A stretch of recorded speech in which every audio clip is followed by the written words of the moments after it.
The defining moment of Jeff Sessions' time as Attorney General has been when he recused himself from oversight of the Russia investigation. That quickly led to the appointment of Special Counsel Robert S. Mueller III, who is now extensively probing President Trump. And by all accounts, it seriously strained Sessions' relationship with Trump, who thinks Sessions should be protecting him and doing his bidding. But there are increasing signs that Sessions has indeed done plenty of Trump's bidding behind closed doors. And has done it on some dicey and very politically tinged issues, so much so that he made Trump's second FBI director deeply uncomfortable with the whole thing.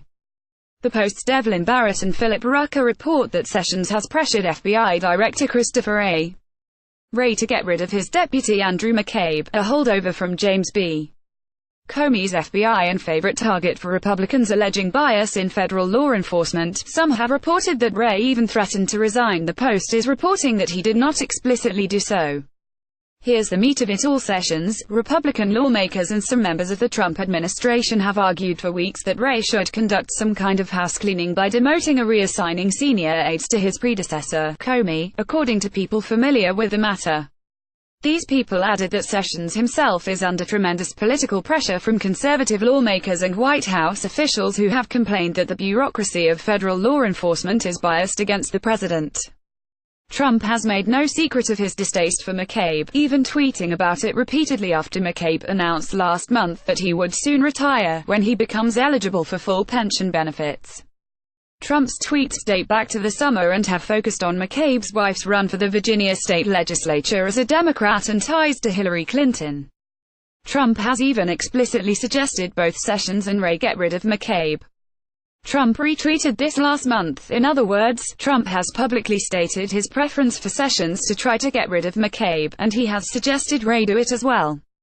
Now we find out Sessions did indeed attempt it, and Wray resisted it. But it's only the latest evidence that Sessions and his Justice Department are taking specific actions that Trump has publicly urged, even as they, in some cases, risk looking like they are in service to Trump's political goals.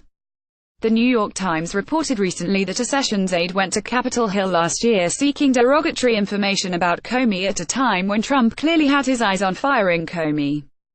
A Justice Department spokesman has denied this occurred.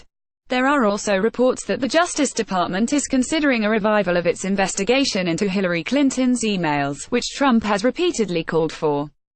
And back in August, Sessions announced a ramped-up effort to root out leakers in the federal government, just days after Trump tweeted that Sessions had taken a very weak position on the issue. Remarkably, Trump actually hit Sessions for his weak positions on both leakers and Clinton's emails in the same tweet. The Justice Department now appears to be addressing both. The Post's Josh Dorsey and Matt Zapotosky even reported last month that Sessions has engaged in an all-out campaign to regain Trump's faith by pointing to things the Justice Department has done in service of Trump's agenda. That's a pretty remarkable state of affairs. Some of these things are issues on which Sessions has clearly sided with Trump, especially the dangers of leakers. So it's perhaps no surprise Sessions would pursue them. But the fact that Trump called for these actions before Sessions was reported to have taken them sure makes it look like HES taking direction from Trump, or at least succumbing to pressure that Trump and others have brought to bear. Sessions has also, notably, resisted the pressure at times. During congressional testimony in November, he very publicly shunned a Republican lawmaker's conspiracy theory, one to which Trump has also alluded, about how the federal government may have colluded with Democrats to spy on Trump's campaign. Sessions said the issue didn't rise to the level of appointing a special counsel. But the picture of what Sessions is doing behind the scenes is increasingly suggesting that Trump's very public hints that his attorney general should do this are that have often resulted in those specific actions. And especially when it comes to things such as trying to force out McCabe or reportedly dig up dirt on Comey, it sure makes it look like Sessions is using his authorities to try to address Trump's political aims.